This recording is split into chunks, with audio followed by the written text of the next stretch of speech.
Want to be sure your products are always in stock? inFlow can help you know when you should reorder your products.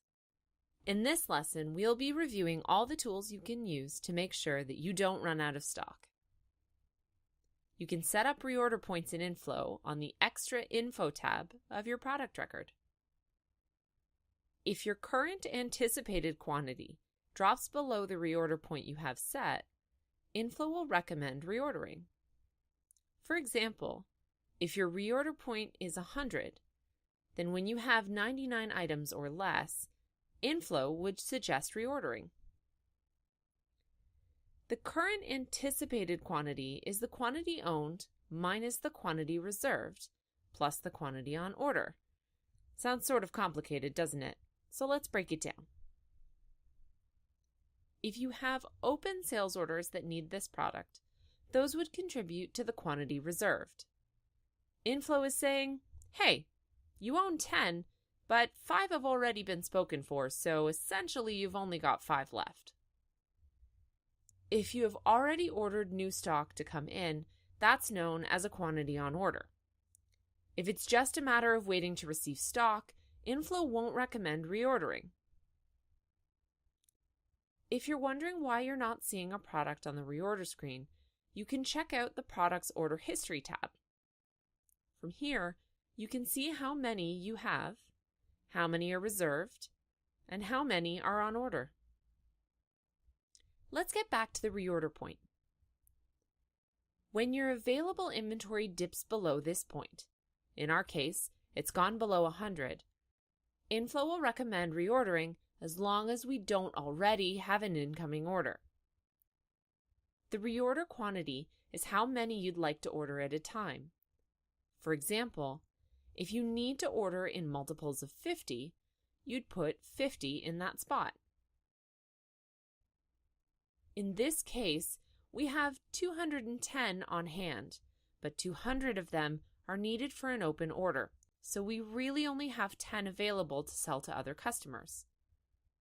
With that in mind, inFlow calculates the difference between how many we have available, 10, and the reorder point, 100, and determines that we should order 90. But since we specified this order must be in multiples of 50, it will suggest that we reorder 100. This can be seen in the reorder window by going to the main menu, Inventory, Reorder Stock. In the Reorder Stock screen, you can also ask that inFlow includes products that are a quantity of 0. You can uncheck this if you only want to be notified when products are under their reorder points or outstanding on orders. You can also include items that are assembled. This may be useful in cases where you'd need to have another manufacturer quickly assemble some of your products due to time constraints. When you click Reorder from the Reorder window, inFlow will open purchase orders for each of the items listed in the window. It will try to group the orders by vendor based on your last vendor for each product. If a product doesn't have a last vendor, it would show on a PO without a vendor. You can manually add the change to the last vendor by going to the product record, clicking Extra Info, and selecting a vendor from the last vendor field.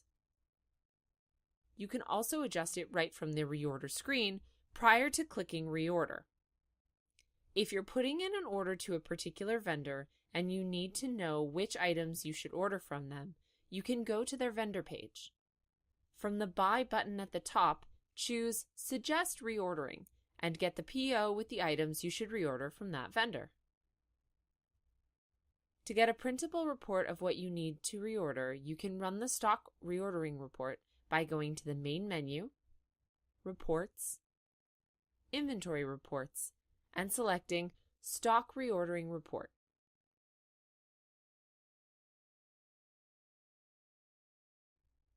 You can then save or print this report to refer to it outside of inFlow.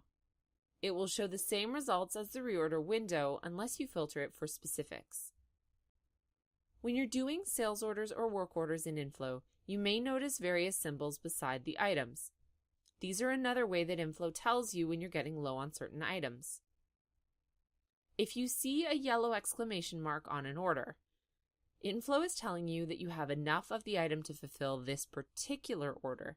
However, doing so will mean that you don't have enough for other open orders. If you see a red exclamation mark on an order, you don't have enough stock to fulfill this order. A clock icon indicates that you need to wait for this item to come in. So while you don't have enough to fulfill the order, you've already ordered it in, so there's no need to create a purchase order. We hope today's lesson helped give you the tools to make sure that you don't run out of stock. Until next time.